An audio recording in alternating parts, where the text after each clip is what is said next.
Muy buenos días para todos. Les agradecemos el interés en acompañar esta presentación de algunos resultados finales obtenidos como parte del proyecto denominado Planificación y Gestión Integral de la Pandemia COVID-19 en Paraguay. Importancia de la integración de herramientas analíticas, epidemiológicas, económicas y sociales. Yo soy Gustavo Rivas y estoy como investigador principal en este proyecto que es cofinanciado por el CONACYT con fondos del FEI. Las ideas que sustentaron la elaboración de este proyecto se iniciaron allá por el abril del año pasado, cuando todavía poco y nada se sabía de la pandemia del COVID-19. Inició mediante un intercambio de planteamientos por parte de autoridades de la Dirección de Planificación del Ministerio de Salud. En aquel entonces se tenían tantas preguntas, incluso a nivel mundial no se tenían respuestas, y algunas incluso hasta ahora siguen abiertas. Una de las cuestiones, digamos, que tenía mayor preponderancia, ¿sí?, es la salud en cuanto a la toma de decisiones de la pandemia. Pero por otra parte también estaba la pregunta inevitable de cuánto costaría, cuánto cuesta al país un cese de actividades económicas en algunos sectores, con el fin de frenar el avance de la pandemia. Como todos sabemos, en Paraguay se aplicaron medidas restrictivas no farmacéuticas de manera muy temprana. Al tercer día de haberse detectado el primer caso, ya se tomaron medidas no farmacéuticas a fin de frenar la propagación del virus, y en tal sentido se trabajó un modelo económico mediante este proyecto. Tiene un bloque epidemiológico que pretende medir ese impacto, es decir, ese impacto de el costo que tiene, ¿sí?, el costo económico para el país, para tomar ese tipo de decisiones.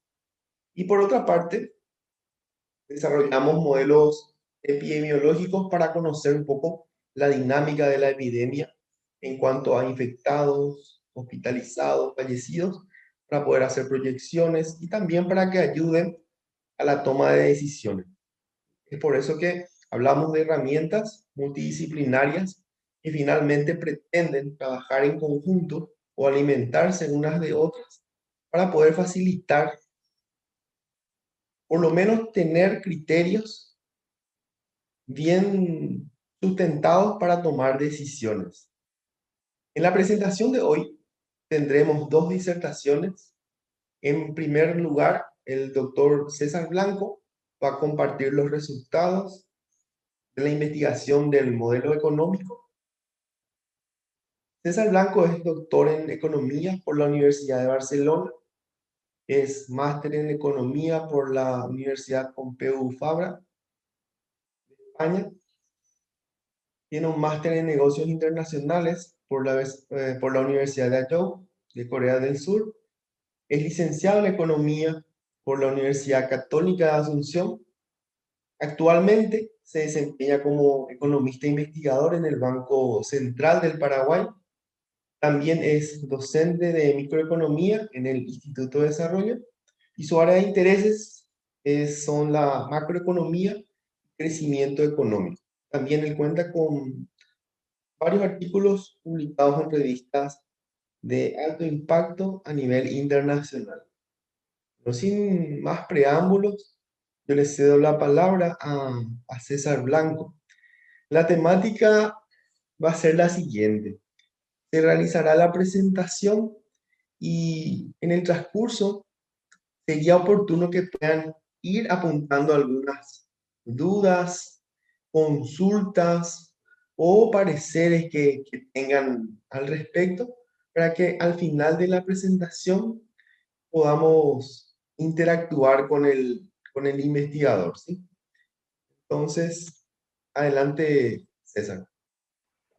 Bueno, buenos días a todos. Gracias, Gustavo, por la introducción. Voy a estar presentando el trabajo que se llama Impacto económico de las intervenciones no farmacéuticas adoptadas por la COVID-19 en Paraguay. Mi nombre es César Blanco y este es un trabajo en conjunto con Gustavo Ríos. Este trabajo es parte, como mencionó Gustavo, de un trabajo mayor que se llama Planificación y Gestión Integral de la Pandemia COVID-19 en Paraguay, una integración de herramientas analíticas, epidemiológicas, económicas y sociales. Por favor, si es que no se me escucha muy bien, avísame.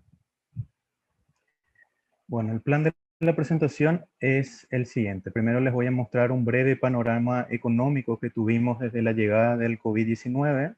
Luego les voy a comentar los objetivos del trabajo. Luego les voy a comentar la metodología y la literatura. Y finalmente vamos a hablar de los resultados y de las principales conclusiones. Entonces empezamos.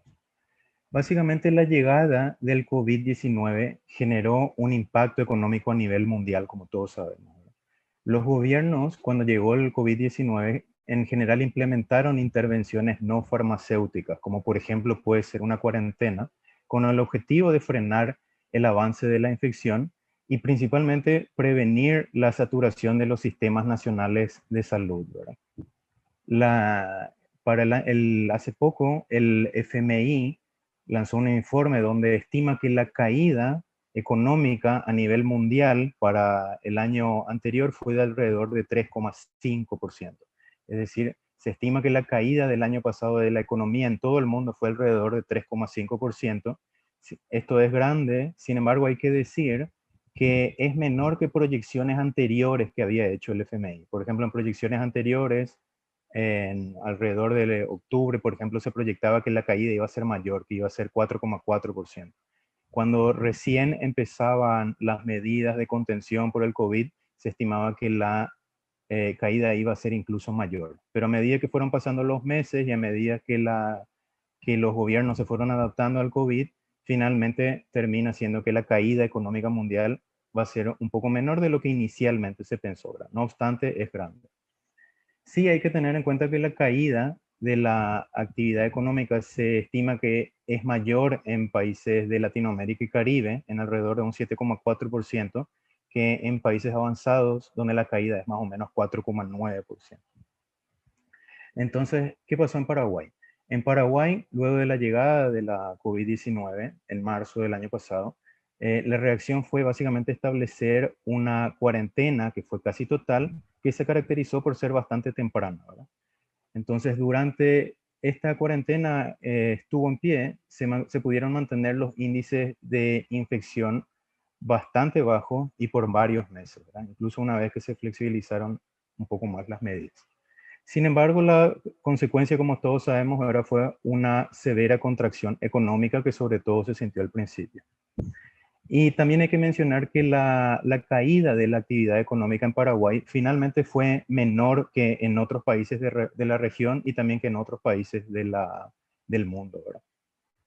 Y una cosa que hay que tener bien en claro es que si bien las cuarentenas implican estas enormes caídas de la actividad económica, estos enormes frenazos, ¿verdad? A la actividad económica, las cuarentenas no son malas. Y de hecho la evidencia apunta que aquellos países que fueron rápidos en reaccionar para contener la infección, finalmente terminaron obteniendo mejores resultados económicos que aquellos que no hicieron eso, ¿verdad? El ejemplo más claro de esto son los países asiáticos, ¿verdad? Como Japón, Corea del Sur, Taiwán, incluso la misma China, que fue donde se inició todo esto, ¿verdad? En cuanto a la actividad económica en sí, les muestro acá en pantalla, tienen el IMAEP, que es un índice de actividad económica con frecuencia mensual. En pantalla ustedes tienen la variación interanual, es decir, cómo se comportó la actividad económica este mes comparado con el mismo mes del año pasado. Y si se fijan, pueden ver que a principios del año 2020, en enero y febrero, veníamos teniendo un buenísimo desempeño económico. Crecíamos al 5,1% y 7,8% en estos 2 meses. Y esto era importante porque justamente el año anterior, en el 2019, la actividad económica no había mostrado tan buen desempeño, ¿verdad? Entonces se pensaba que el 2020 iba a ser un muy buen año. Sin embargo, a partir de marzo viene el COVID, ¿verdad?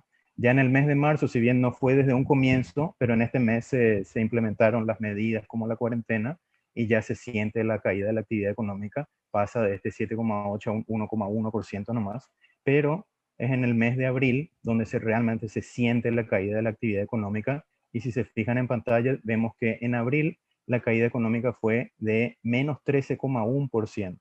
Esta es la mayor caída de actividad económica registrada en un mes desde que existen registros del IMAEP, que es en el año 1994, ¿verdad? Entonces, desde que se empezó a calcular el IMAEP, nunca en un mes se experimentó una caída tan grande, ¿verdad? Y esto es sin duda efectos del COVID, ¿verdad? Ya para el mes de mayo también hubo una caída económica importante, sin embargo, era la mitad nomás del mes anterior. Allá por junio incluso veíamos una recuperación económica y pensábamos que quizás las cosas no iban a estar tan mal. Sin embargo, en todos los meses que siguieron en el año anterior, vemos que la actividad económica más o menos se mantuvo alrededor del 0%, ¿verdad? En términos de crecimiento. Finalmente, en el año 2020, en términos anuales, se estima que la caída económica fue de alrededor de menos 1%, ¿verdad? Y ese es un número menor, si bien es un número negativo y es malo, ¿verdad? Es menos que en otros países de la región, ¿verdad? O sea, finalmente Paraguay se vio un poco menos afectados, al menos el año pasado. El año pasado. Entonces, en términos de sectores, podemos ver que la mayor parte de la caída de la actividad económica se observó en el sector servicios, con una caída de casi 11%, ¿verdad? Sobre todo en ese primer trimestre, en el segundo trimestre del año pasado, ¿verdad? La caída fue de menos 11%, después se recuperó un poquito hasta el 2,2%, pero de todas formas no es una recuperación muy importante, ¿verdad? Sobre todo teniendo en cuenta que el sector servicios representa casi 50% un poquito más del 50% de la actividad económica en Paraguay. Entonces, evidentemente, esta caída va a tener una incidencia muy grande, ¿verdad?, en toda la actividad económica de Paraguay. La caída en el sector servicios fue un poco compensada por el buen desempeño que hubo en el sector agrícola. La agricultura creció bastante, ¿verdad?, en el tercer trimestre, casi el 20% interanual. Y también por el sector construcción, ¿verdad? Esto es porque sectores como la agricultura tienen otra dinámica, ¿verdad? La agricultura depende más de cuestiones climáticas, ¿verdad? Y la construcción también viene mostrando una dinámica muy buena en los últimos años. Entonces, por esta razón es que Paraguay no tuvo un tan mal desempeño económico, ¿verdad? Porque están estos sectores que compensaron un poco la caída en servicios y también que compensaron un poco la caída del sector manufactura, ¿verdad? Este otro servicio de electricidad tiene una dinámica aparte, realmente no es que dependa mucho de lo que pasó por la pandemia. Bueno, entonces ya yendo al objetivo del trabajo, sabemos que existe una relación negativa entre el desempeño de la actividad económica y las medidas no farmacéuticas implementadas por las autoridades para mitigar la infección, ¿verdad? El objetivo de este trabajo es cuantificar esta relación. Y para esto lo que vamos a hacer es utilizar un modelo económico de equilibrio general que tiene un bloque epidemiológico. El modelo está basado en un paper de Eichenbaum, Revelo y Traban, de un trabajo del año pasado. Son tres economistas bastante renombrados. Otro de los objetivos de este trabajo es conocer el efecto que podrían tener nuevas medidas de contención no sanitarias, como por ejemplo una cuarentena, que podrían establecerse con el objeto de limitar un poco el avance de la infección, ¿verdad? Y la idea es ver cuál sería el impacto de una nueva medida como esta en la evolución de la actividad económica en Paraguay. Para esto lo que vamos a hacer es calibrar el modelo económico que tenemos a los datos de Paraguay y vamos a simular distintos escenarios donde hay distintos ritmos de infección y vamos a ver cómo esto le pega a la actividad económica. Brevemente, en cuanto a la literatura, luego de la llegada del COVID-19 se produjo una explosión de literatura que vincula macroeconomía o crecimiento económico con cuestiones como las pandemias, ¿verdad? Existen estos trabajos donde específicamente miran el efecto de la pandemia y de las políticas públicas adoptadas sobre la macroeconomía, ¿verdad? Sobre, por ejemplo, el PIB que le estaba mostrando hace un ratito, o la actividad económica. Buenos ejemplos de estos trabajos son Eikeman, Rebelo y Trabant, en el cual nos basamos en este trabajo. También están los trabajos de Acemoglu, de Guerrieri, de Moll y otros, ¿verdad? Hay otros trabajos muy interesantes que lo que hacen es ver los efectos de largo plazo de la pandemia. Por ejemplo, se fijan en pandemias anteriores, ¿verdad? Como la gripe española del 1918, y miran cuáles fueron los efectos de esos dependiendo de qué políticas se adoptaron, ¿verdad? Ejemplos de estos son los papers que están en pantalla, lo de Correa y coautores, Buera y coautores, y Jordá y coautores. Y finalmente hay otros papers también que lo que miran es las dificultades de regiones como Latinoamérica para enfrentar a la pandemia, ¿verdad? Todos sabemos que en la región hay dificultades especiales, como por ejemplo tenemos mucha informalidad, tenemos dificultad para acceso al crédito y cosas así, ¿verdad? Entonces, nosotros tratamos de hacer un aporte, al menos modesto, a esta literatura que surgió el año pasado, ¿verdad? Y que sigue surgiendo. En cuanto a la metodología, lo que hacemos es estudiar entonces el avance de la actividad económica, la relación entre la actividad económica y el avance de la infección. Y como les digo, nos basamos en un modelo de equilibrio general que incluye un bloque epidemiológico, y esto está basado en el trabajo de Eichenbaum y coautores. Calibramos estos modelos con datos de Paraguay y después utilizamos el modelo para simular la trayectoria de la actividad económica que hubiese sido si tenemos distintos escenarios de infección, ¿verdad? Y acá viene la parte importante. Entonces, ¿cuáles son los escenarios que consideramos? Consideramos tres casos. Uno es un escenario donde hay una flexibilización total de las medidas de restricción versus un escenario base donde se mantiene. Nuestro punto de partida es el 1 de diciembre del año pasado. Entonces vamos a considerar la cantidad de casos activos que había en diciembre del año pasado y vamos entonces a simular distintos escenarios de infección a partir de esa fecha, ¿verdad? A lo largo de 40 semanas. El segundo caso es un caso donde se produce una aceleración de la infección. Por ejemplo, en lugar de tener 20.000 casos activos, de repente nos encontramos que tenemos 28.000 casos activos y queremos comparar eso contra un caso donde vamos reduciendo paulatinamente la cantidad de casos activos hasta llegar a lo que teníamos antes, que era más manejable. Y después tenemos un caso final donde simulamos una reducción de la infección, ¿verdad? Una reducción voluntaria de la infección. El modelo, el modelo es básicamente un modelo de equilibrio general dinámico, ¿verdad? Y tiene alrededor de unas 20 o más ecuaciones. Sin embargo, yo diría que una de las ecuaciones más interesantes es esta que está en pantalla, ¿verdad? Esta ecuación lo que hace es determinar el número de nuevos infectados, que en pantalla está denominado por la letra T. O sea, T significa cuántos infectados nuevos hay en el periodo T, ¿verdad? Hoy. Y el número de nuevos infectados se determina en este modelo por tres cosas, que son estos tres componentes que están acá en la ecuación. El último componente, que es este que está acá, es el que está presente en muchos de los modelos SIR, ¿verdad? Básicamente, si se juntan unos susceptibles con unos infectados, se producen nuevos infectados T con una probabilidad de pi3, ¿verdad? En estos otros dos componentes, básicamente son la manera de aumentar un modelo SIR para incorporar la economía, ¿verdad? Estos términos lo que nos dicen es que si se juntan unos susceptibles, S, con unos infectados, I, a consumir, que es la C, entonces se producen nuevos infectados con probabilidad pi1. Entonces, el solo hecho de que la gente que sea susceptible con gente que sea infectada se junte para consumir, nos produce nuevos infectados.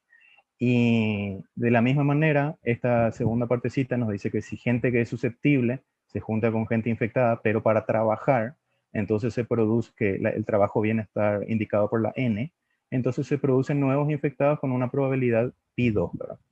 Y el punto clave es que dependiendo de qué tan grande sea esta pi1 más esta pi2 y de qué tan grande sea pi3, vamos a tener distintos resultados, ¿verdad? Por ejemplo, si pi3 es muy grande y pi1 y pi2 son pequeñitos, quiere decir que la mayoría de los nuevos infectados se producen por estas interacciones sociales que no tienen que ver ni con el consumo ni con el trabajo, ¿verdad? Se podría decir que son interacciones que están más allá de la economía y que son interacciones, por ejemplo, que se producen en encuentros familiares o en fiestas o en este tipo de encuentros, ¿verdad? Por otro lado, si tenemos que pi1 es muy grande y pi2 es muy grande y pi3 no es tan grande, entonces muchos de los nuevos infectados se dan por cuestiones como el consumo o como cuestiones como el trabajo. Entonces, si hay una política que limita el consumo, por ejemplo, por ejemplo, se cierran las empresas donde se consume o se cierran las empresas donde se trabaja, eso podría ser efectivo en reducir los nuevos infectados. En nuestro modelo calibrado, pi 1 y pi 2 es alrededor de 1/3, mientras que este pi 3 es alrededor de 2/3. Quiere decir que en nuestro modelo, la mayor parte de las nuevas infecciones vienen por el lado de estas interacciones no económicas, ¿verdad? Entonces eso hay que tener bastante en cuenta. No es que toda la interacción, no es que todos los nuevos infectados se produzcan por cuestiones económicas, sino que hay que tener en cuenta que también se producen por cuestiones no económicas. Bueno, ya con eso, una cosita más es que lo bueno del modelo es que todas estas otras variables, el consumo y el trabajo, se determinan endógenamente en el modelo. O sea, todas estas otras ecuaciones que le digo determinan justamente el consumo y el trabajo, ¿verdad? Entonces, todo se determina endógenamente en el modelo.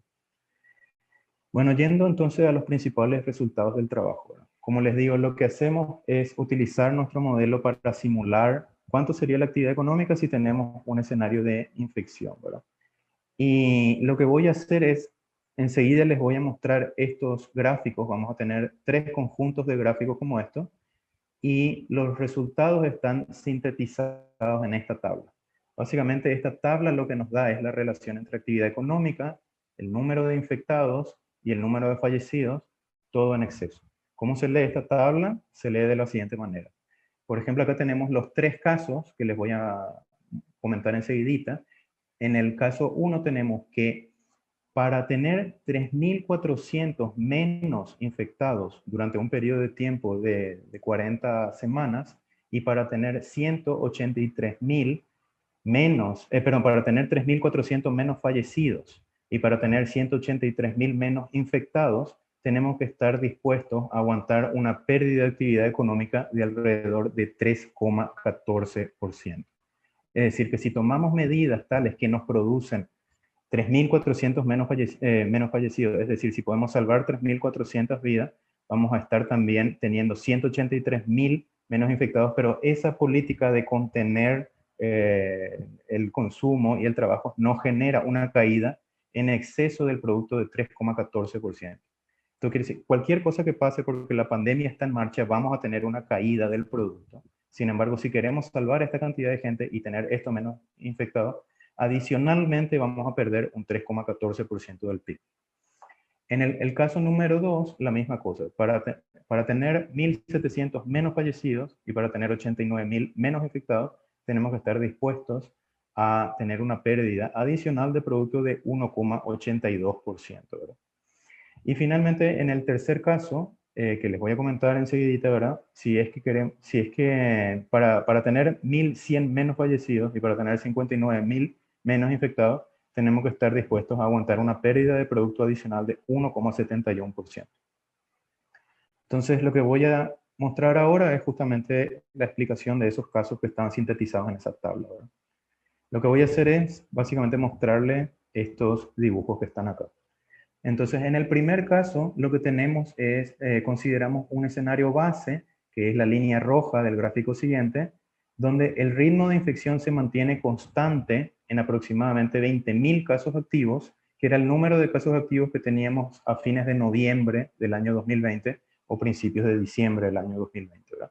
Entonces, en el gráfico que tienen en pantalla, la línea roja en este panel de arriba, en el panel A, nos dice que en nuestro escenario base, nuestro modelo simula que lo que hubiese sido si el número de casos activos se mantenía alrededor de 20.000, que era el número que había a comienzos de diciembre del año pasado. Entonces acá tenemos que la línea roja nos muestra que siempre los casos activos se mantienen en 20.000. Esto lo vamos a comparar con la línea azul que está acá. ¿Qué pasa en la línea azul? En la línea azul entonces contrastamos contra un contrafactual donde se produce una flexibilización total de las medidas de contención no farmacéuticas. Entonces vemos que acá se flexibilizan las medidas que teníamos en diciembre, entonces es como que decir que desde diciembre del año pasado se flexibilizaban un poco las medidas que todavía quedaban y el número de infectados iba en aumento progresivamente, desde alrededor de 20.000 hasta casi 35.000 a lo largo de 40 semanas, ¿verdad? Entonces el punto de todos los ejercicios es comparar estos ritmos de infecciones y ver qué pasa en este panel de abajo, el panel C, con la actividad económica, ¿verdad? Que acá tiene como título producto, que vendría a ser el Producto Interno Bruto, ¿verdad? Entonces vamos a ver qué pasa con la actividad económica. Básicamente la conclusión es que a pesar de la flexibilización total de la actividad económica, a pesar de la flexibilización total, la actividad económica aún así permanece negativa, ¿verdad? No es que vamos a observar un crecimiento económico porque hubo una flexibilización. Al menos en el horizonte del ejercicio, que son 40 semanas a partir del 1 de diciembre del año pasado. Y la razón de que pasa eso, o sea, de que no hay crecimiento, es que aún sin, es que no hay restricciones, o sea, aún sin restricciones, si se flexibilizan las cosas, los individuos aún así van a reducir voluntariamente su oferta de trabajo y su oferta de consumo porque hay demasiado riesgo de contagio. Entonces, voluntariamente la gente deja de consumir y eso es lo que se llama un shock negativo de demanda y también un shock negativo de oferta de trabajo. Entonces, yendo al trabajo, yendo a los gráficos, lo que vemos es que en el caso azul, entonces se acelera el ritmo de infectados y en el panel de abajo, en el panel C, vemos que la actividad económica no es que pasa a territorio positivo, no es que de repente vamos a tener crecimiento, por ejemplo, del 1%, no. Vamos a seguir teniendo un crecimiento negativo de la actividad económica, si bien va a ser un impacto menor, o sea, la economía va a estar un poquitito mejor que en el panel rojo, aún así vamos a tener decrecimiento, y ese decrecimiento en el tiempo va a ir volviéndose más grande, o sea, vamos a tener cada vez menos crecimiento, justamente porque la infección aumenta, entonces la probabilidad de que uno se contagie es mayor, y entonces eso hace que el consumo y el trabajo también vaya disminuyendo un poco, ¿verdad? La principal consecuencia de esto es que finalmente terminamos teniendo muchos más fallecidos, en este caso, en que el número de infectados se dispara, ¿no? Entonces, en conclusión, si dejamos que el número de infectados se vaya para arriba, no es que tenemos crecimiento económico. Al principio tenemos una leve mejora de la actividad económica, pero después empeora. Y después lo que pasa es que vamos a tener varios fallecidos más, ¿verdad? Entonces, eso es lo que les mostraba en la tabla hace un ratito. En conclusión, para tener 3.400 menos fallecidos, teníamos que implementar una de estas políticas de contención, ¿verdad? O sea, no tener la flexibilización, y esto nos generaba una caída adicional de 3,14 del producto. Entonces, ahora voy a ir a los otros casos. Este es el segundo caso, que es una aceleración de la infección, ¿verdad?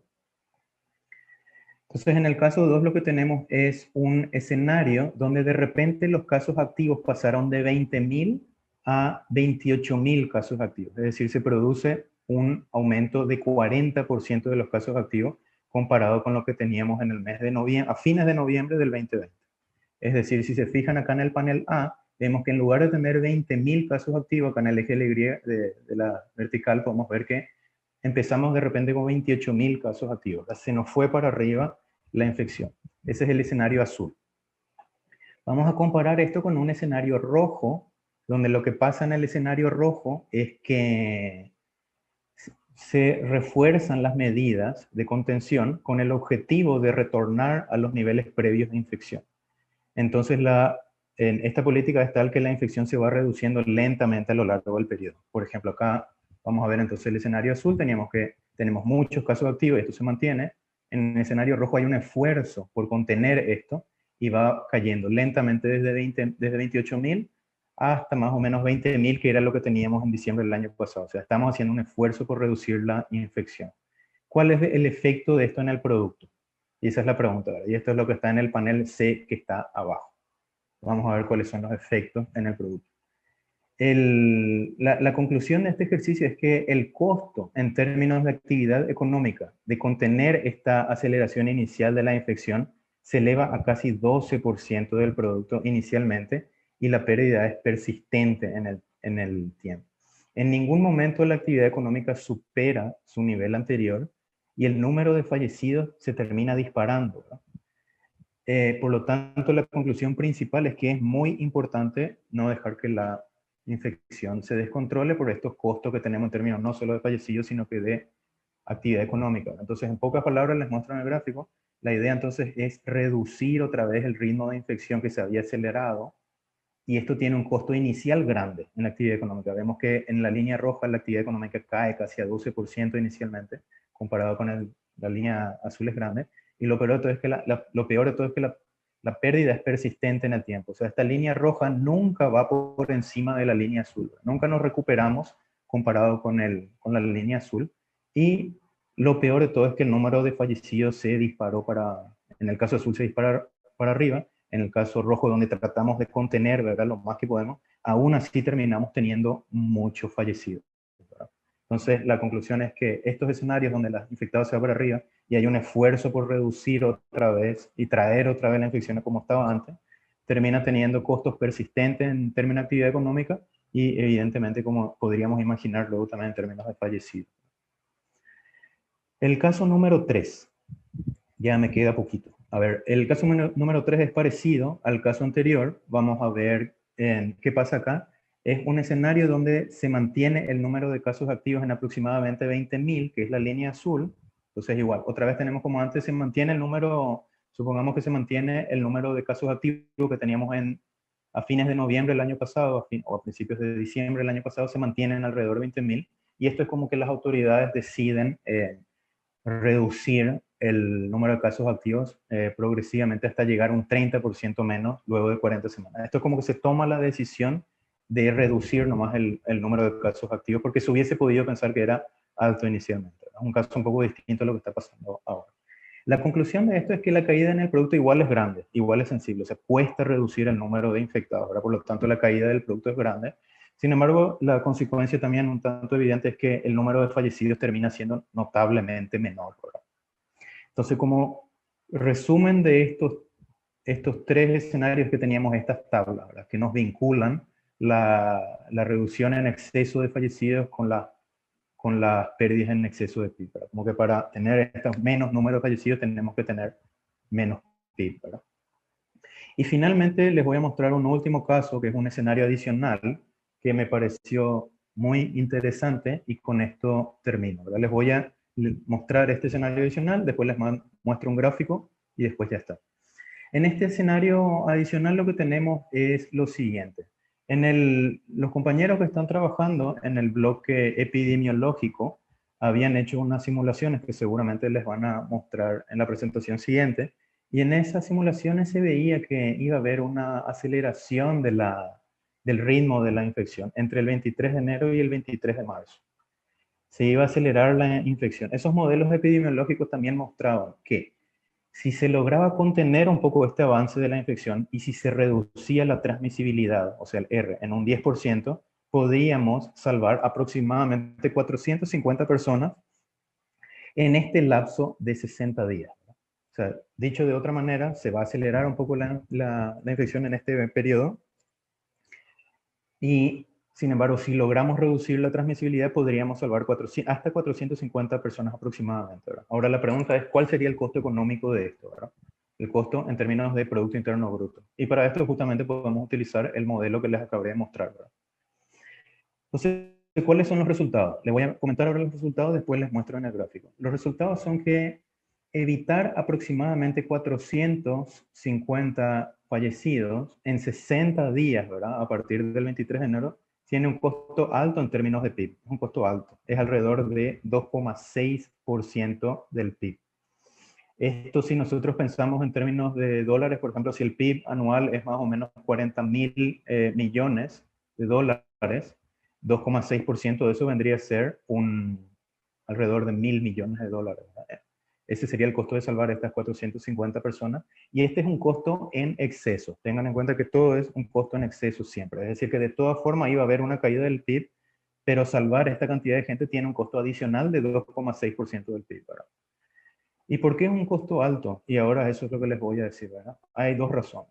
Uno es que en realidad, si salvamos 450 personas en 60 días, cuando hacemos toda la simulación del modelo durante las 40 semanas que son nuestro periodo de estudio, terminamos salvando alrededor de 3.500 personas en realidad. O sea que no es que solamente salvamos las 450 personas, sino que terminamos salvando mucho más para finales del periodo, ¿verdad? Y la otra razón por la cual el costo es alto es que resulta que la pérdida económica de reducir el avance de la infección y salvar esta cantidad de gente al comienzo, la pérdida económica es mucho mayor al comienzo que al final. Esto les voy a mostrar en el gráfico. Y termina saliendo que el costo económico aproximado de salvar esta cantidad de gente en 60 días y luego esta cantidad de gente en 40 semanas es de alrededor de 3,76% del PIB. Y ahora les voy a mostrar el gráfico. Básicamente en estos dos paneles tenemos nuestro escenario adicional, ¿verdad? Que son En el panel de la izquierda tenemos los excesos de fallecidos, en el panel de la derecha tenemos la pérdida acumulada de PIB. Acá en el eje vertical tenemos el número de fallecidos en el panel de la izquierda. En el eje horizontal tenemos el número de semanas. Vamos desde la semana número 1 hasta la semana número 40. El periodo inicial es el 23 de enero y a la semana número 9 llegamos a los 60 días, ¿verdad? Era el 23 de marzo. O sea, el punto era que ¿cuánto sería el costo de salvar estas 450 personas? Y en el panel de la derecha tenemos la pérdida acumulada de PIB en el eje vertical y en el eje horizontal otra vez tenemos la semana, ¿verdad? Entonces resulta que para salvar aproximadamente 450 personas, reduciendo la transmisibilidad, tenemos que generar una pérdida de PIB de alrededor de 2,6% del PIB ya en esos 60 días. Es una pérdida alta, ¿verdad? Una pérdida acumulada anualizada. Ahora, cuando hacemos toda la simulación del modelo, resulta que para la semana número 40, no es que salvamos solamente esas 450 personas, sino que la misma política nos permitió salvar 3.500 personas, ¿verdad? Bastante. Entonces, por eso es que el costo de PIB es alto. Y lo interesante es que, si bien al cabo de 60 días perdemos 2,6% del PIB, en las siguientes semanas, hasta llegar a la semana número 40, perdemos 1% adicional nomás del PIB. No es que perdamos otros 2,6%, sino que perdemos un 1% adicional. Entonces, por eso es que digo que las pérdidas de PIB son mayores en la primera parte. Y bueno, eso es básicamente toda mi presentación. Muchas gracias por la atención.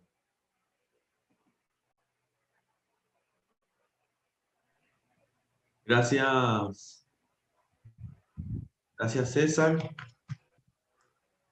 Bueno, en este momento vamos a dar la oportunidad de que los presentes puedan expresar alguna idea, alguna duda, alguna consulta para César. Quiero destacar también la presencia de Elizabeth Barrios, ya es la directora de Economía de la Salud del Ministerio de Salud, que justamente le comentaba un principio que el año pasado, en abril, cuando esto empezó, lo de la pandemia, digamos, al Ministerio de Salud necesitaba contar con herramientas para poder basar la toma de decisiones, ya que el papel rector del Ministerio de Salud dejó de ser un poco solamente el ámbito de la salud propiamente dicha y tuvo preeminencia en otras áreas, educación, economía, y ella entonces estuvo también participando de las ideas que gestaron esto. Entonces yo dejo el micrófono abierto, pueden tomarse la libertad de hacer las consultas. Puede ser de cualquier naturaleza, así que no se preocupen, digamos, de hacer algún tipo de pregunta por ahí para decir que no podría ser acorde, ¿sí? Todo lo que puedan, lo que quieran. Jorge, vos estás por ahí. Jorge Chamorro. Sí, ¿qué tal, Gustavo? No, tengo nomás una duda, no sé si por ahí están silenciados desde el sistema los micrófonos de los participantes o simplemente no hay duda, quedó todo muy claro o bueno, sí, no. He visto que hay un mensaje en el buzón, Gustavo. Sí, sí, veo ahí, comentan que la herramienta de análisis que presentó es muy útil. Sí, claro que sí, Elizabeth. Sí, por supuesto. Adelante, Elizabeth. Sí, muy buenos días y de nuevo muchas gracias por la presentación. Creo que nos brinda herramientas muy útiles y rigurosas para hacer los análisis. Solamente una conclusión de la conclusión, porque yo estimo que todo el despliegue técnico que han hecho no se resume solo en esta presentación, ¿verdad? Pero por el tiempo lo han reducido en la presentación de los resultados de los 3 casos y más el adicional. Ahora, en términos, digamos, de lo que el trabajo presenta, entonces son como unas simulaciones de si uno quiere reducir tal cantidad de infectados o fallecidos, entonces tiene que, llamemos así, estar dispuesto a al sacrificio, una reducción del PIB en tal porcentaje, ¿verdad? No es una evaluación puntual en términos de la cuarentena en sí que se hizo, pero se basó en esa evidencia. Es un poco para poder entender básicamente el ejercicio que se ha hecho, lo que quisiera que el autor principal no, nos pueda aclarar esa parte, por favor. Y muchas gracias de nuevo. Sí, gracias Elizabeth por los comentarios. Déjame, voy a ir hacia atrás. Sí, justamente es así, ¿verdad? O sea, una de las principales conclusiones para mí es que cuánto va a impactar una medida como una cuarentena en la actividad económica justamente depende del caso que se considere, ¿verdad? Si es que, por ejemplo, lo que vimos es que en estos primeros casos, donde hay de repente, por ejemplo, una flexibilización y como está en pantalla, el número de infectados se va yendo para arriba, comparado con este otro donde lográbamos mantener el número de casos activos, que era más o menos lo que se venía viendo el año pasado a partir de ciertos meses, ¿verdad? En los datos del año pasado se veía que los casos activos, al menos en unos meses, estuvieron constantes. Y lo que nos preguntamos es qué pasaría si de repente se va la infección para arriba, ¿verdad?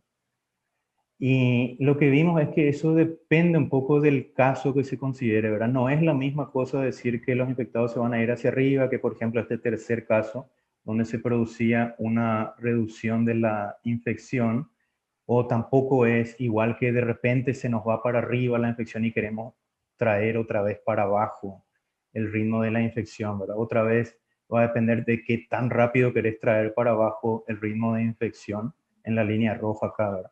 Entonces, por eso que en la tablita 1 es sorprendente que tenemos tantos escenarios distintos en cuanto a términos de PIB y cómo se relaciona con los fallecidos. En cuanto a por qué hicimos esto así, la respuesta en realidad era porque esto empezamos a trabajar, como dijo Gustavo en su introducción, hace mucho tiempo ya, ¿verdad? Empezamos a trabajar más o menos en abril del año pasado. El paper de Revelo en el cual hacemos este trabajo no hace nada parecido a esto, hace totalmente otras cosas, ¿verdad? Nosotros lo que tratamos de hacer es implementar esto para responder algunas preguntas. Y el punto es que el año pasado, allá en mayo, abril, cuando empezamos a ver esto, todavía no teníamos muchos infectados, ¿verdad? Este número de casos activos que tuvimos acá recién empezó a ver después, ¿verdad?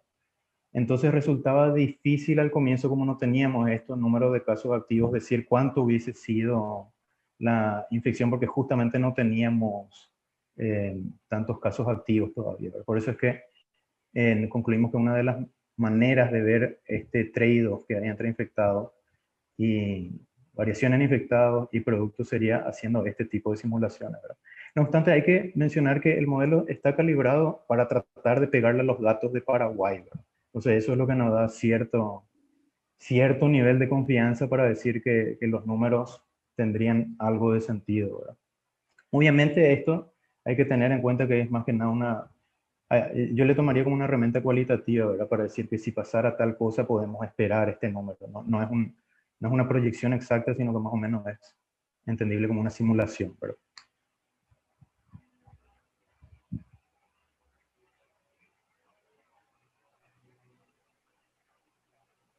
Ya, César, no sé, em, Elizabeth, si hay algo que quieras, eh, digamos, acotar. Yo, si me permitís también, César, decir un poco que en un momento dado se presentó la ecuación del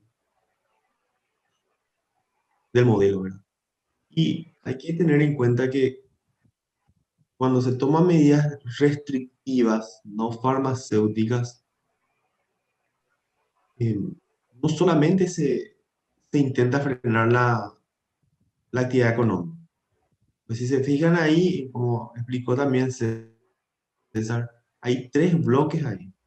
El último bloque es en general, o sea, no discrimina si los susceptibles se están uniendo con los infectados en el trabajo o jugando fútbol o en una reunión social o en un concierto o en un restaurante. En general, y esos son los modelos epidemiológicos que normalmente son, por lo menos la base que sustentan los modelos epidemiológicos. El trabajo intentó responder a la pregunta de cuánto cuesta cese de actividades económicas, cuánto cuesta al país. Porque al principio el gobierno tomó esa decisión. Y entonces se quería saber, se quería medir cuánto en realidad es lo que impactó. La respuesta a eso es que impactó prácticamente de mediana forma económicamente, pero el impacto sanitario fue brutal. O sea, que los niveles de infección estuvieron por debajo durante muchos meses, nivel también de fallecidos, y coinciden con algunos resultados de algunos artículos también en donde dicen que cuando el horizonte de vacunas, digamos, es un poco prolongado, pero va a haber, tomar una medida de estas de manera temprana es mucho mejor que esperar tener un ritmo elevado de infectados.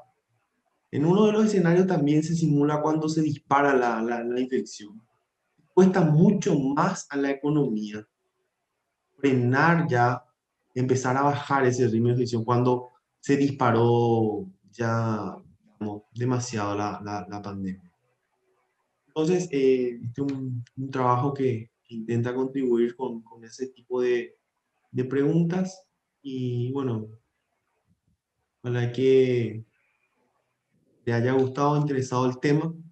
Esto se puede profundizar. Esto también va a estar colgado en las redes sociales del instituto y también pueden volver a repasar. Entonces ahora me gustaría, bueno, ¿alguien más quiere No, interactuar una y cuestión estando abierto el adicional micrófono? sobre lo que también lo que decías. Es interesante, esto me di cuenta hacia el final, que si te fijas, la caída económica, o sea, la pérdida en exceso del PIB había sido grande al comienzo, como lo había dicho, ¿verdad? Y después fue, o sea, perdón, en la simulación, el modelo dice que la pérdida económica sería grande al comienzo y después ya no tan grande, ¿verdad? De hacer este tipo de contención acá. Esto, si se fijan, es más o menos parecido a lo que también pasó el año pasado, cuando teníamos que al comienzo tuvimos una enorme pérdida de actividad económica y después la pérdida se fue reduciendo un poco. Y justamente eso lo que hizo fue al comienzo también salvar a un montón de gente. Solo que eso es distinto ver es difícil ver en los datos porque no tenemos el contrafactual, ¿verdad? Pero si vamos a creer a lo que dice acá, no solamente habíamos salvado a mucha gente al comienzo, sino que también después, ¿verdad? Y César, después, bueno, básicamente César, eso. Sí. Sí. César, hay una pregunta puntual ahí en el chat. No sé si tenés acceso. Consulta si Ahí me, considerar implementar una nueva cuarentena como acción preventiva ante el riesgo de expansión del COVID-19 puede llevar a ser eficiente a corto plazo. Es decir, si ahora se implementa, o de igual manera afectaría en lo económico a largo plazo. Dice cuarentena voluntaria. Usted, César, si puedes responder eso brevemente para después pasar ya al siguiente tema según nuestra agenda. bueno, esta es una buena pregunta. O sea, eficiencia es ahí la palabra clave, ¿verdad? ¿Qué exactamente nos estamos refiriendo con esto, ¿verdad? Es una pregunta que finalmente va a depender de cómo la sociedad valora salvar vidas, ¿verdad? No, yo lo que le mostré en toda mi presentación es algo un poco distinto a lo que dice la pregunta, ¿verdad? O sea, yo simplemente lo que estoy diciendo es que para tener menos fallecidos podemos tener hasta estas pérdidas de PIB, ¿verdad? Ahora, ¿cómo valore la sociedad este trade-off entre pérdida de PIB y fallecidos? Ya es un poco aparte del modelo. O sea, dependiendo de cómo se valore esto, uno podría aguantar mucha pérdida de PIB para salvar gente, o podría no estar dispuesto a perder nada de PIB para salvar gente. También está la otra cosa que estaba mencionando Gustavo, que depende en la ecuación de cuánto de la pérdida de PIB finalmente va a depender de, o sea, cuánto de los nuevos infectados depende de actividades económicas como consumo o trabajo y cuánto depende de estas otras cosas.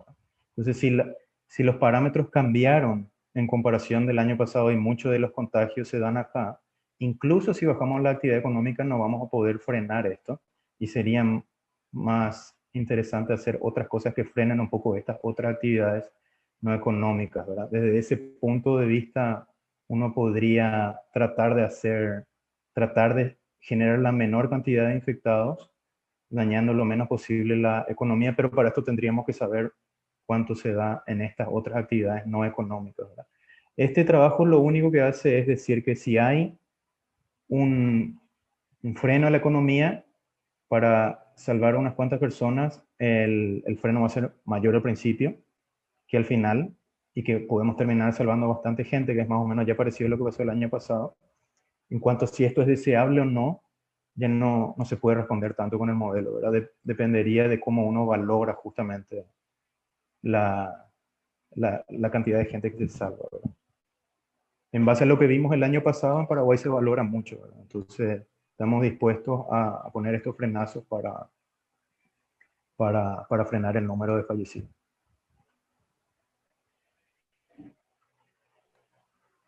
Gracias, César. Dale. Bueno, entonces ahora Óscar González y Jorge Chamorro van a presentar los resultados del modelo epidemiológico que han trabajado. Óscar González es licenciado en Matemática Estadística por la Universidad Nacional de Asunción y máster en Estadística Aplicada por la Universidad de Granada, España. Es especialista en ciencia de datos, completando un programa profesional de la Universidad de Harvard. Durante su carrera profesional ha trabajado en el sector educativo en distintos niveles como docente. También ha dictado diferentes cursos relacionados con el software estadístico R en distintas instituciones públicas y privadas. Fue conferencista en el primer seminario de estadística en Paraguay. Como consultor, trabajó en varios proyectos, uno de ellos en el de mejora de registros administrativos que fue financiado por el Banco Mundial. Jorge Chamorro es economista, egresado de la Universidad Nacional de Asunción, es máster en estudio del desarrollo por la Universidad de Melbourne, de Australia. Cuenta con un micromaster en datos de economía y política de desarrollo, otorgado por el Massachusetts Institute of Technology. Y además se encuentra cursando una maestría en economía en el Instituto de Desarrollo.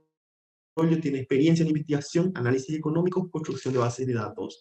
Trabajó como investigador junior en el Instituto de Desarrollo, colaborando en varios proyectos y ahora trabaja ya como director e investigador en varios proyectos que están liderados por el Instituto de Desarrollo y también es docente de algunas cátedras de grado y maestría. Bueno, les cedo la palabra a Óscar y Jorge y también va a ser la misma temática que la anterior. Van a hacer ellos la presentación y vayan anotando por ahí alguna duda o algo llamativo que quieran compartir al final, entonces para poder interactuar con los investigadores. Adelante. Muchas gracias, Gustavo. Buen día a todos.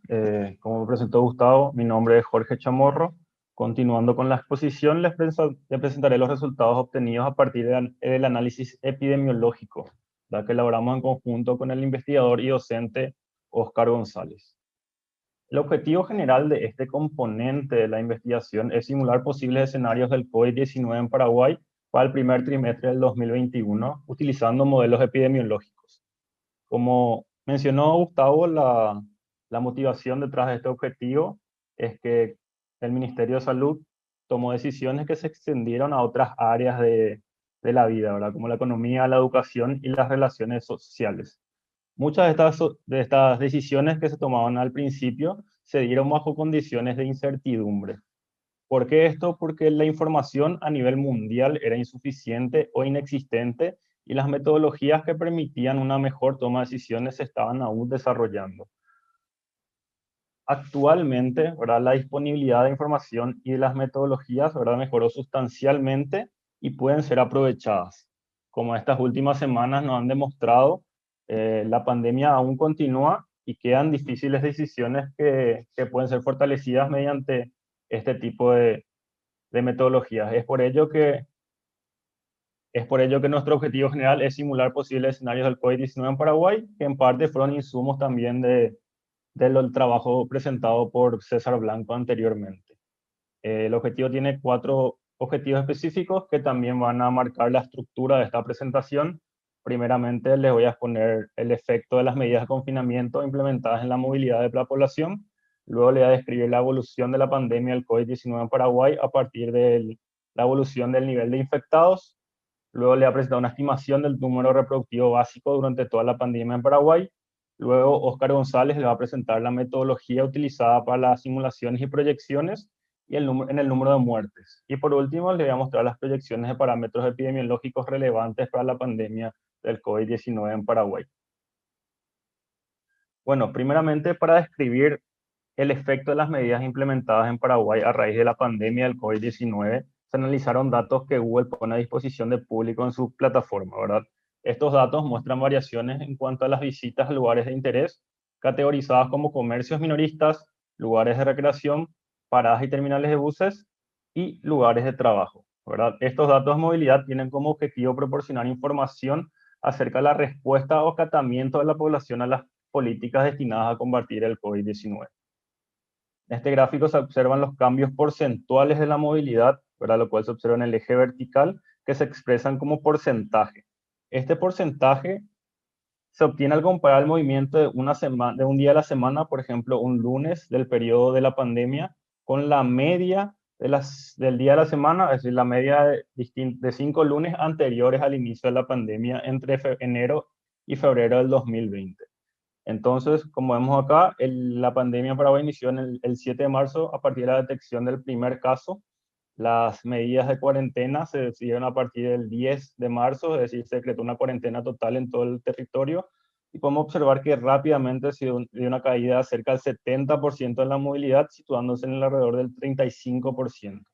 Luego vemos diferentes picos y caídas, y a partir de las siguientes liberalizaciones, es decir, a partir de las fases siguientes, podemos ver cómo la población respondió rápidamente a las nuevas medidas. Es decir, a partir de la fase 1, podemos ver un crecimiento, ¿verdad? A partir de que se fueron liberalizando distintos sectores económicos, para luego estabilizarse en alrededor del entre el 70 y el 80%, ¿verdad? Luego, a partir de la nueva normalidad, también vemos un pequeño crecimiento de nivel y observamos un gran cambio en lo que sería fin de año, fin del 2020, a partir de las fiestas y demás movimientos comerciales. Entonces, cabe resaltar, por ejemplo, el pico observado entre el 22 y el 23 de diciembre, ¿verdad? En los días previos a Navidad, el nivel de circulación alcanzó prácticamente el nivel prepandemia, es decir, un movimiento casi normal.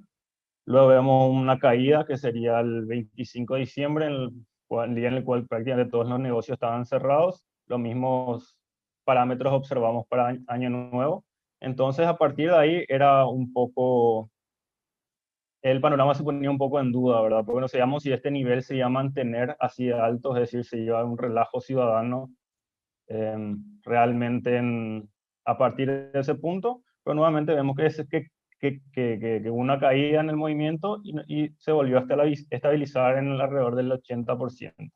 ¿Verdad? Lo resaltante aquí es estos últimos días, los datos están actualizados hasta el 5 de marzo, vemos un cierto aumento en el nivel de circulación, ¿verdad? Podría ser en parte explicado por las clases presenciales, ¿verdad? Si bien estos datos no consideran los centros educativos, se produce todo un movimiento periférico a partir de las clases, es decir, hay más gente en las paradas de buses, hay más gente en los comercios, entonces, ¿verdad? Sería interesante ver cómo evoluciona esto a partir de ahora. Estos datos muestran la movilidad de la población en todo el territorio nacional. También analizamos datos para zonas puntuales, las más pobladas como Asunción, Central, Caguazú y Alto Paraná, ¿verdad? Y en todos los sectores, o sea, en todos los lugares, observamos tendencias y niveles muy similares. Es decir, no podemos decir que hayan regiones más o menos cumplidoras en ese sentido, sino un comportamiento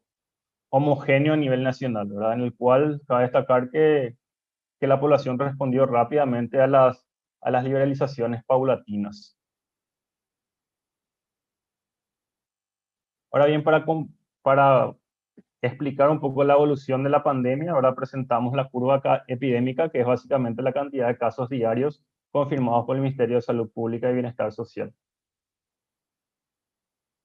Como ya les mencioné, ¿verdad? La curva empieza el 7 de marzo a partir de la detección del primer caso y podemos ver también cómo se dio el crecimiento o la evolución de los casos, ¿verdad? Durante las primeras fases el movimiento era el crecimiento en el nivel de infección o el nivel de infectados era muy bajo y a partir de la fase 4 se dio un crecimiento, ¿verdad? Hasta alcanzar su pico en septiembre del 2020.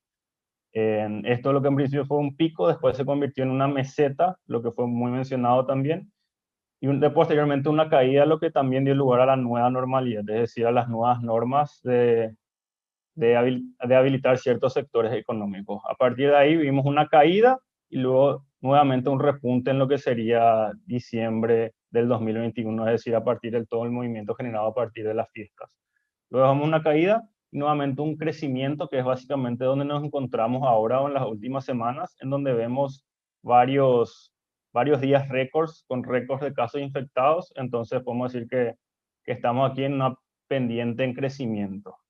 Ahora bien, estos dos gráficos anteriores son gráficos descriptivos, es decir, nos muestran la evolución de la pandemia, pero es suficiente para describir el ritmo de contagio, ¿verdad? O es suficiente para tomar decisiones o para saber qué está pasando detrás. En realidad, existe otro parámetro más relevante, que es el número reproductivo básico, ¿verdad? Que es una métrica utilizada para seguir el ritmo del virus. Este número estima cuántas personas contagian promedio cada infectado activo. Es decir, si el RT es de 2 personas contagian a 4, 4 a 8, 8 a 16, y así se produce un crecimiento exponencial en el número de infectados, ¿verdad? Normalmente este número no es tan grande, están alrededor de 1, ¿verdad? Lo cual de repente dificulta un poco dimensionar el efecto que tiene este número, pero por ejemplo, en este caso si es 1,2, podemos ver que 100 infectados contagian a 120, 120 a 144, 144 a 173, y así sucesivamente se produce un crecimiento exponencial o en progresión geométrica de igual manera. Entonces la pregunta es, ¿cuál fue o cuál es el número reproductivo básico en Paraguay? Y en realidad no es un número fijo, ¿verdad? Lo que podemos ver es que va variando con el tiempo, o fue variando, pegando saltos a lo largo de la pandemia. En la primera parte de la pandemia, es decir, hasta agosto, podemos ver grandes picos, saltos y caídas, ¿verdad? En parte por el número de toma de muestras, al principio era muy limitado, y también como había pocos casos, eran bien rastreables, es decir, se podía identificar claramente los contactos y demás, entonces era muy fácil rastrear los casos, ¿verdad? A partir de la fase 4 se estabiliza un poco más a partir de la detección, del aumento de la toma de muestras, también a partir del aprendizaje en la población en cuanto a medidas sanitarias, ¿verdad? Lavado de manos, distanciamiento, tapabocas, etcétera, etcétera. Y a partir de la nueva normalidad, ahora vemos que el número reproductivo básico se estabiliza en alrededor de 1, ¿verdad? Teniendo pequeñas variaciones entre el 10 y el 20%, salvo este pico observado, ¿verdad? En enero del 2021, que está en parte explicado, ¿verdad? Por el alto movimiento y el alto nivel de circulación observado durante la fiesta. Luego vemos nuevamente una caída y luego se estabiliza en alrededor de 1,1 el número reproductivo básico. Entonces, esta fue la estimación que realizamos en base al número reproductivo básico, y ahora Oscar González le va a explicar un poco cuál fue el modelo utilizado a partir de estos parámetros, es decir, de la movilidad y el número reproductivo básico, para realizar simulaciones y proyecciones, ¿verdad?, en lo que sería la pandemia en Paraguay. Adelante, Oscar. Gracias, Jorge. Buen día a todos. Jorge, si me puede confirmar si me escucha bien. Sí, Oscar, de lujo. Dale, perfecto. Eh, para el modelo epidemiológico utilizamos el modelo SEIR, que está estructurado por edad, que también considera explícitamente la capacidad de atención a la salud y la gravedad de la enfermedad. Este modelo tiene varios compartimentos, eh, como susceptibles, expuestos, las infecciones que se clasifican en infecciones leves, incluyendo los asintomáticos, y las infecciones, casos que le llamamos, que requieren hospitalización. También tiene compartimentos como cantidad de camas, camas normales, cantidad de camas UCI necesario de acuerdo a la cantidad de infectados. Y luego tenemos también el compartimento de recuperados y de fallecidos. Utilizamos datos publicados por el Ministerio de Salud Pública y Bienestar Social en su página Monitoreo COVID. Son datos reportados por el Ministerio de Salud Pública y Bienestar Social. Ahí hacia abajo, Jorge, no estoy observando bien la pantalla. ¿Me puedes?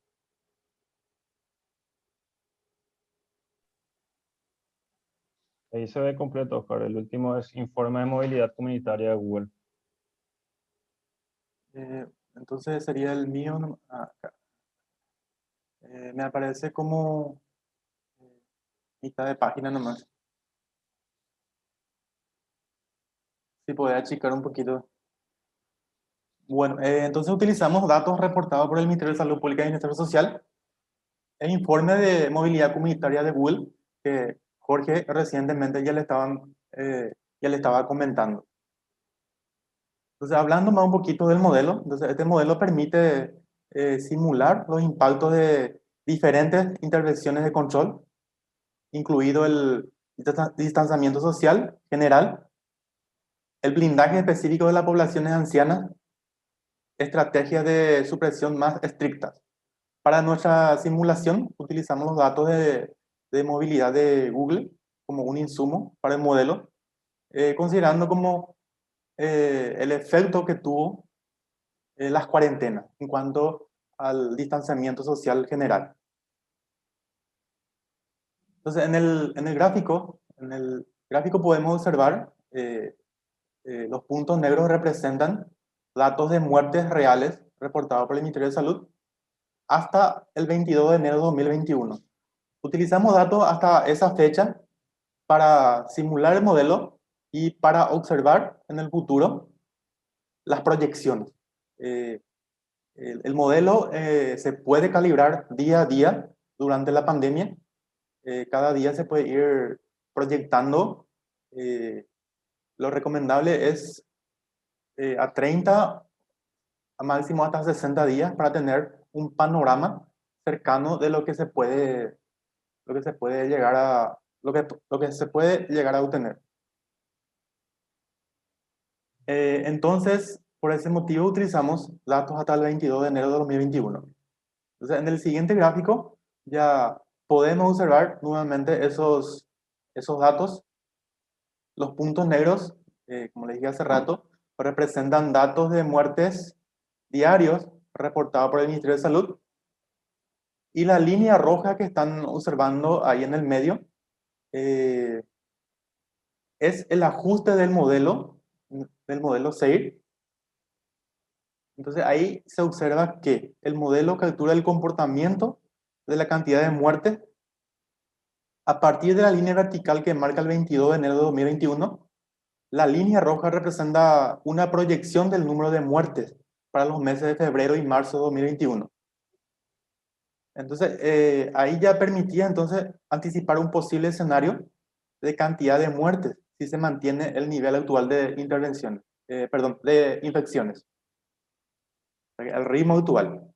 Entonces, para estas fechas ya habíamos pronosticado que íbamos a tener en estas fechas 24 a 27 muertes aproximadamente. Ese sería el punto límite. El punto límite.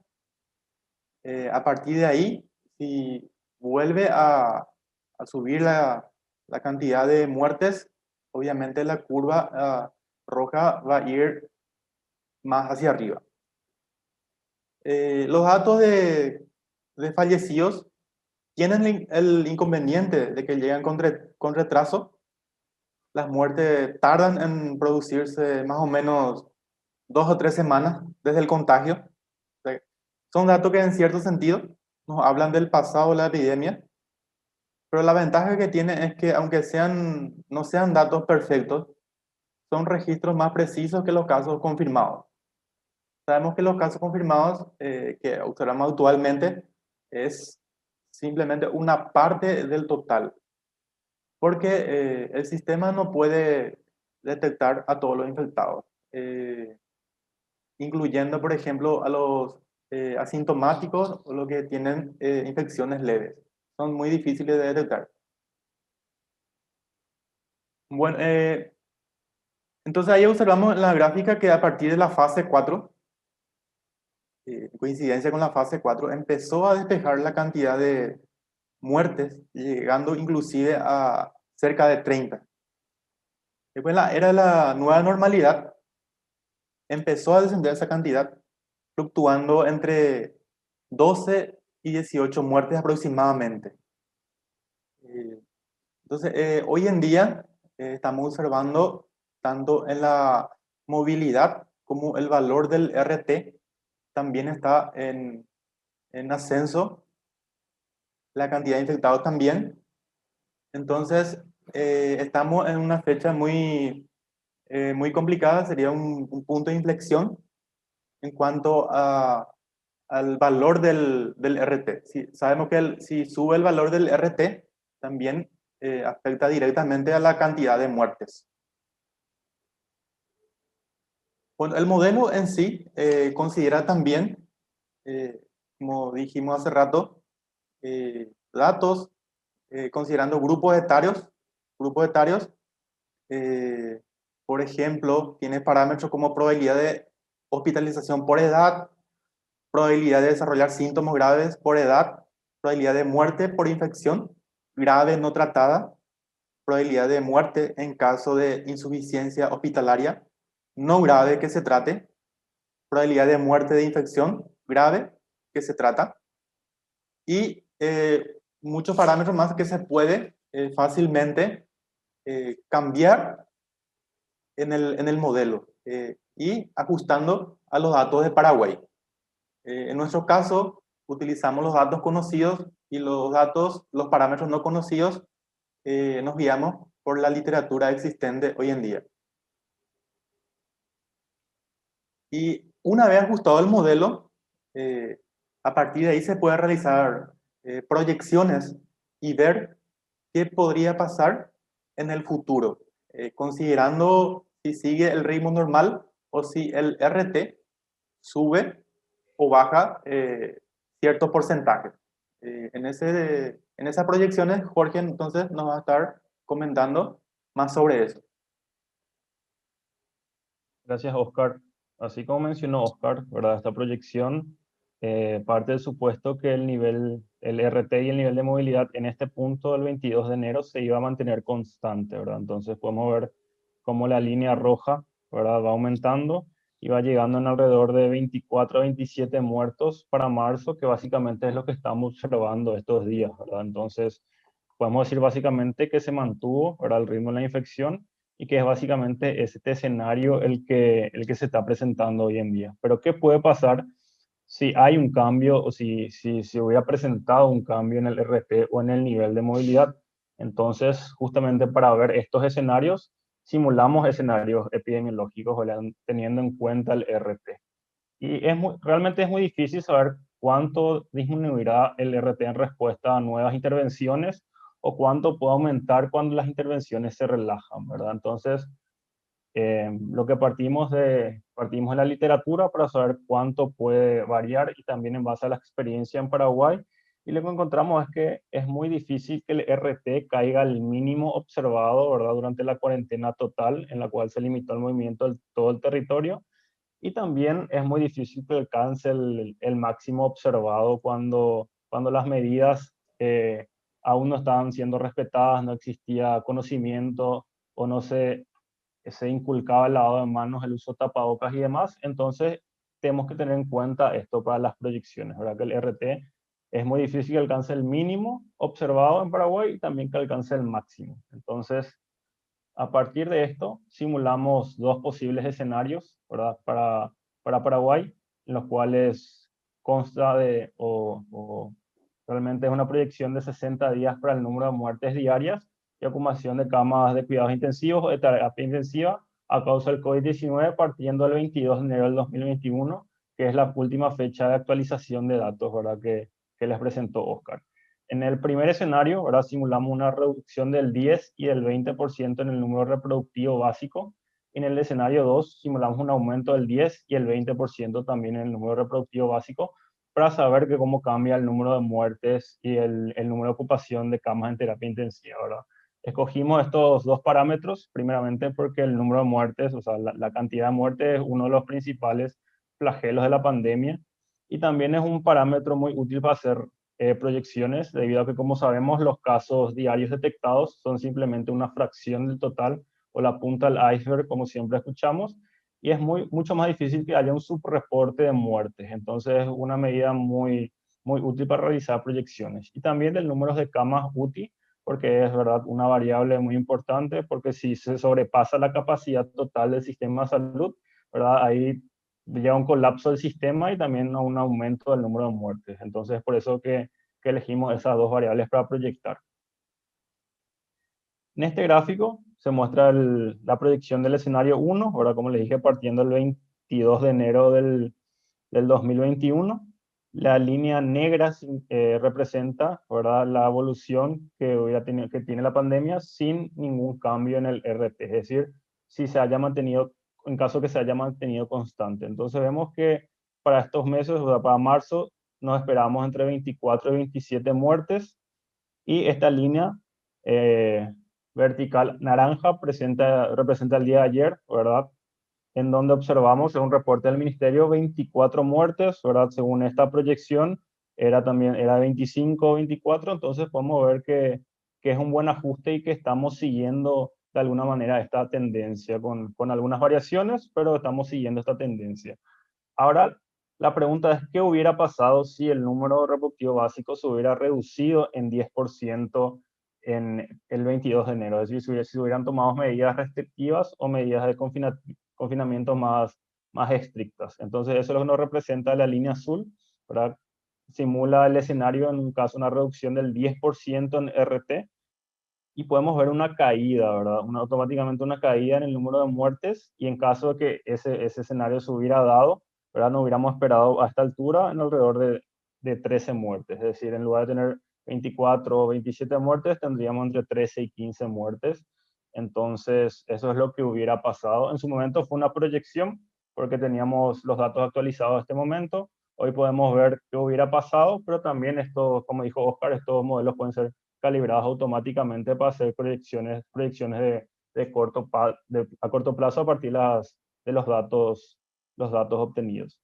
La línea verde representa una caída del 20% en el número reproductivo básico, ¿verdad? Si las medidas hubieran tomado medidas muy estrictas en ese momento del tiempo, hoy estaríamos observando alrededor de 7 u 8 muertes, ¿verdad? Ese es el escenario en caso que se hubiera dado una reducción del RT.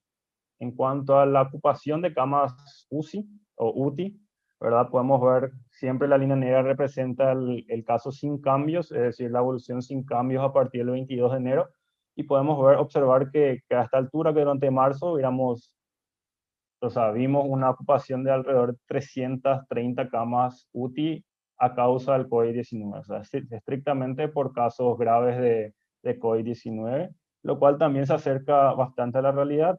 El día de ayer se reportaban alrededor de 342 camas ocupadas a causa del COVID-19, y sumadas las otras patologías, tanto respiratorias como de otra índole, podemos decir que, como vimos también en estas semanas, básicamente el sistema de salud está al límite de su capacidad, ¿verdad? En este escenario. Ahora, ¿qué hubiera pasado si se presentara una reducción del 10% en el RT desde enero del 2021?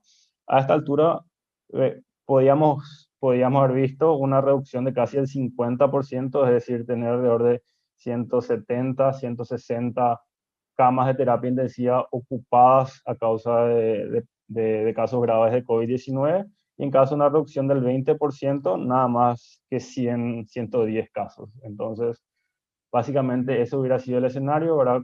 En lugar de estar al límite, hubiéramos estado al 50% de la capacidad, incluso menos. Ahora bien, ¿qué hubiera pasado si esa tendencia de año nuevo, de alta circulación, relajamiento social, se hubiera mantenido a lo largo de estos meses, ¿verdad? En este escenario de aumento, en el escenario número 2, la línea negra siempre representa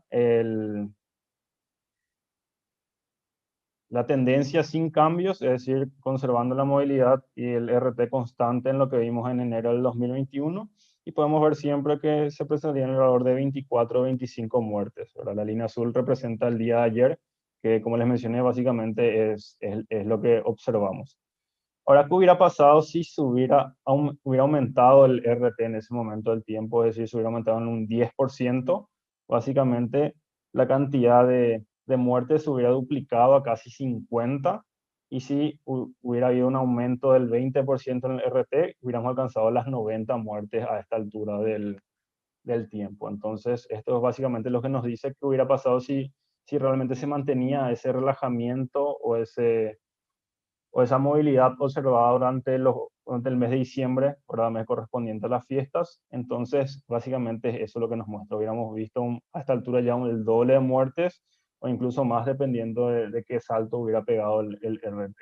Ahora, en cuanto al número de camas, de ocupación de camas UCI o UTI, ¿verdad? Podemos ver siempre la línea negra que representa el escenario actual, en la cual está básicamente al límite de su capacidad el sistema. Entonces, un aumento del 10 o el 20% en aquel momento básicamente hubiera significado un colapso total, se hubiera disparado la necesidad de camas de terapia intensiva a más de 500 o incluso a más de 650 camas. Entonces, básicamente eso es lo que hubiéramos observado ya a esta altura del tiempo. Y básicamente esos son los dos escenarios, ¿verdad? Simulamos un aumento y una disminución en el RT, ¿verdad? Y también una línea sin cambios. Así podemos observar o crear de alguna manera ciertos contrafactuales, y los resultados de estos escenarios también servirán como insumo a César Blanco para realizar el, su último escenario en cuanto a cuántas muertes se podían disminuir, cuántas personas se podían salvar. Entonces, básicamente ese fue el trabajo realizado en conjunto con Oscar González. Entonces, las conclusiones en aquel momento, ¿verdad?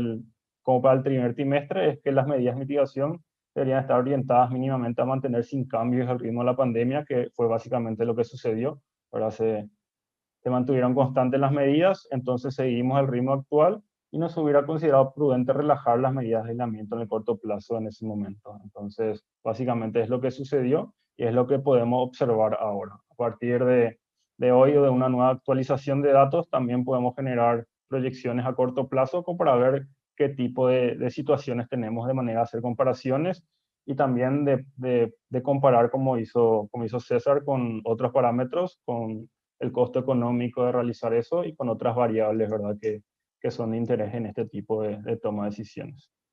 Entonces, muchas gracias por su atención.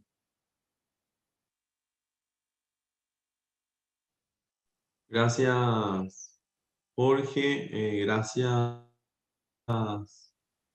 Oscar.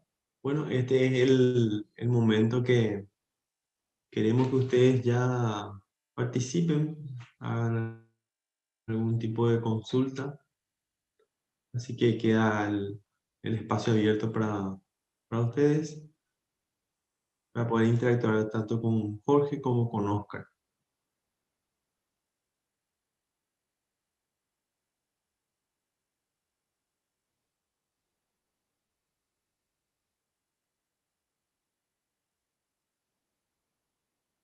Mientras se van animando, van formulando alguna que otra consulta o algún comentario.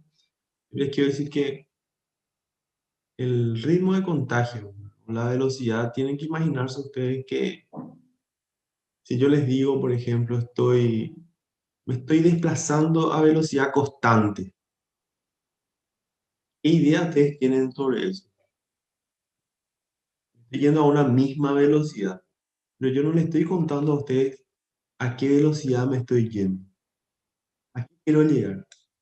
Que normalmente se habló mucho del número reproductivo básico, del R, que en una pandemia, cuando ese número, como explicó Jorge o Oscar explicaron ahí, cuando ese número está en 1, prácticamente en promedio, cada infectado transmite a otro y entonces se va estabilizando, porque también se supone que se van a ir recuperando a la par.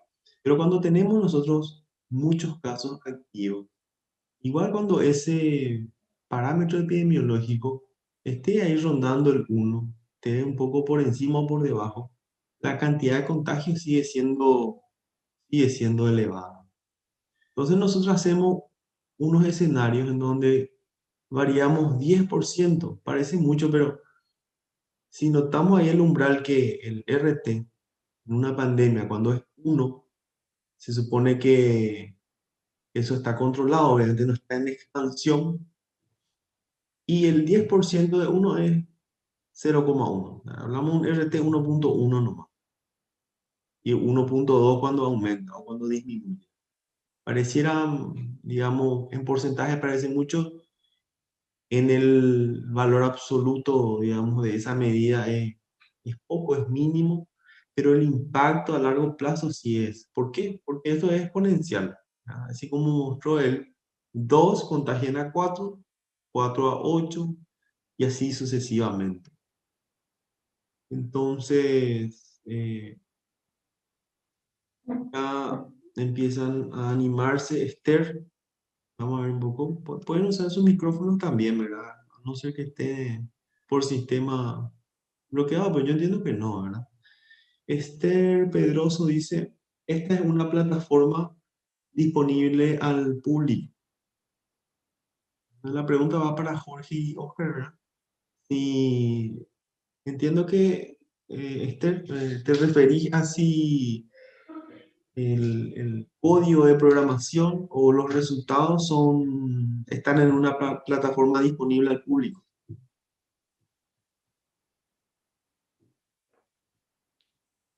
Jorge, Sí, esto ¿qué está ahí tal, Esther? pueden consultar en el chat, por favor.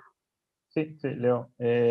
Los códigos, en realidad, lo que el estudio realizado se pondrá a disposición del ministerio también para realizar cálculos, pero ahora mismo no está disponible al público. Ahora podríamos consultar con CONOCYT acerca de los derechos de autoría y demás del trabajo para eventualmente poner a disposición en la plataforma del instituto o lo que, o lo que haga falta, ¿verdad? Y si hay posibilidad de bajar los cálculos a nivel distrital, ¿verdad? También deberíamos de ver esos datos en la plataforma de Google, no sé a cuáles cálculos exactamente te referís, pero en cuanto a movilidad, podemos tener a nivel departamental y de ciertos distritos, pero normalmente no nos muestran demasiada variación por la poca cantidad de datos que hay, ¿verdad? Los demás cálculos sí se hicieron a nivel nacional, no a nivel distrital.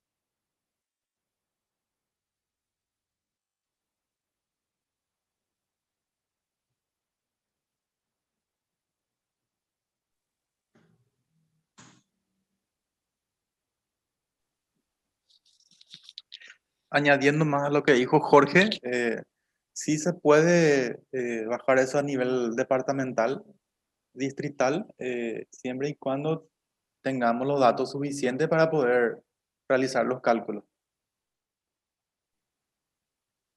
En datos de movilidad de Google, por ejemplo, cuando la ciudad o el distrito tiene pocos habitantes, entonces es muy difícil trazar ese gráfico de movilidad de las personas.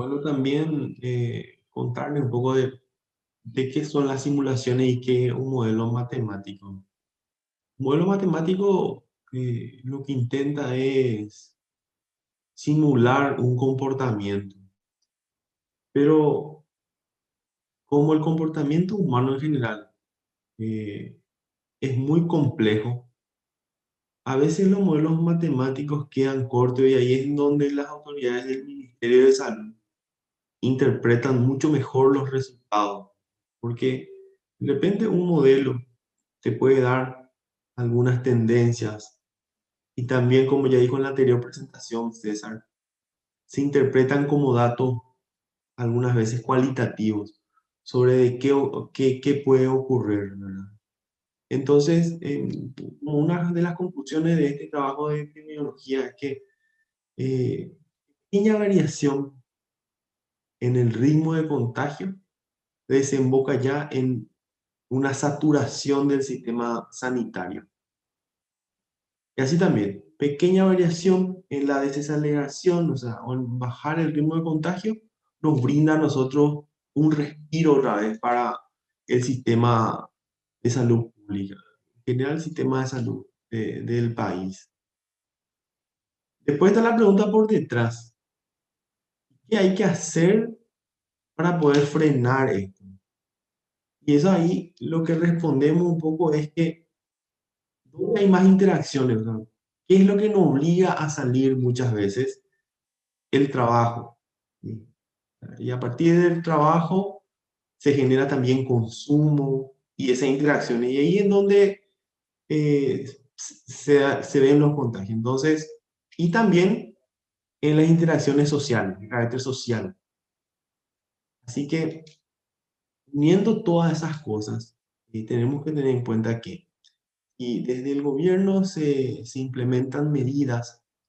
También, por otra parte, está en la ciudadanía asumir ciertas posturas, ¿ah? Asumir ciertas medidas para intentar mantener los ritmos de contagio a niveles que puedan ser, digamos, controlables todavía por nuestro sistema. Entonces, todas estas herramientas y este proyecto en particular trabaja con esos modelos económicos que muestran un poco la parte el impacto de medidas sanitarias no farmacéuticas en la economía. Este modelo que acaban de presentar Jorge y Oscar nos muestra también un poco la evolución del número de infectados y de ese número cuántos necesitan ser hospitalizados, cuántos necesitan de terapia intensiva o de cuidados intensivos. Y estas son herramientas que, uniendo con muchas otras cuestiones también, brindan, o por lo menos pretenden, es el objetivo del proyecto, dar al Ministerio de Salud un abanico de herramientas científicas para poder sustentar la toma de decisiones. Y en eso se basa este proyecto. Si hay ahí alguna que otra intervención que quieran hacer, yo les vuelvo a pedir entonces que por favor en sus perfiles puedan poner sus nombres y apellidos. Quiero compartir también la última pantalla. Quiero compartir.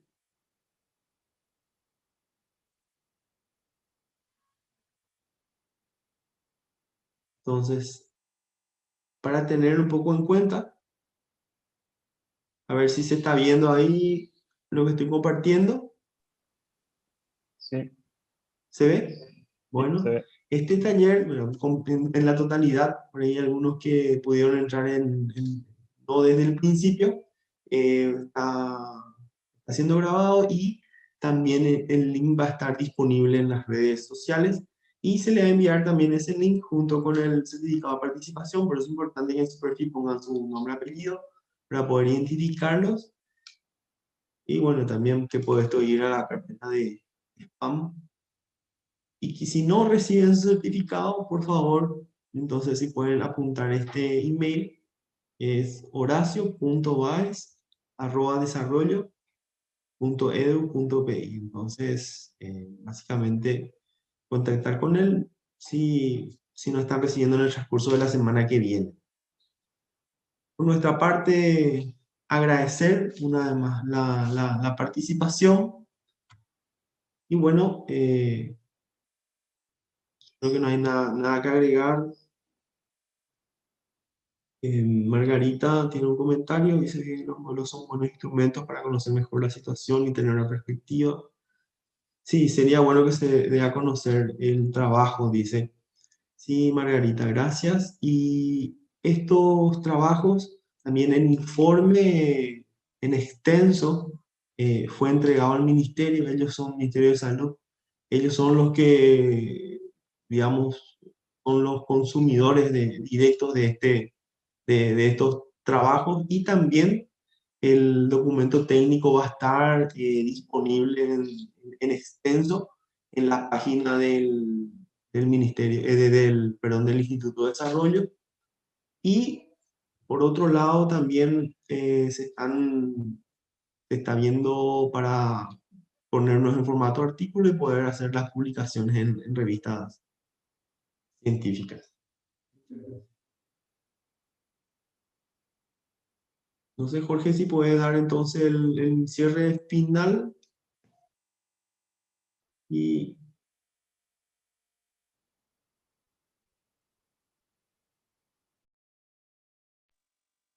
Sí, muchas gracias por los comentarios, por las felicitaciones. De hecho, fue un trabajo muy interesante. Como dijo Gustavo, empezó prácticamente en abril, luego se postuló, o sea, se hizo la postulación para obtener financiamiento de CONACYT y luego arrancó, ¿verdad?, ya casi a finales del año pasado. Es por eso que las proyecciones y demás están orientadas en ese momento al primer trimestre del 2021, ¿verdad? Pese a ya la expectativa de las llegadas de las vacunas, pese a esa esperanza de la finalización ya de la pandemia, ¿verdad? Como vimos en estas últimas semanas, aún continúa y el ministerio en su rol, ¿verdad?, preponderante en esta situación, aún tiene que tomar varias decisiones. Entonces, ya como mencionó Gustavo, ¿verdad?, la idea de esto es dotar y fortalecer y también colaborar con el ministerio, ¿verdad?, para que pueda realmente fortalecer su toma de decisiones y en este contexto, ¿verdad?, tan difícil al cual todos nos enfrentamos y también vemos y somos consumidores de información y estamos expuestos a toda esta situación. Así que muchas gracias por su participación, por tomarse el tiempo, ¿verdad?, para estar con nosotros y el interés en los resultados de nuestro proyecto. Como dijo Gustavo, va a estar compartido la presentación en extenso en la página del instituto y también les vamos a hacer llegar sus certificados. Así que de nuestra parte es todo. No sé si Gustavo quiere dar otras palabras. Agradecer una vez más la participación y bueno, esperamos seguir contando con la presencia de ustedes en futuros eventos. Muy buenos días para todos.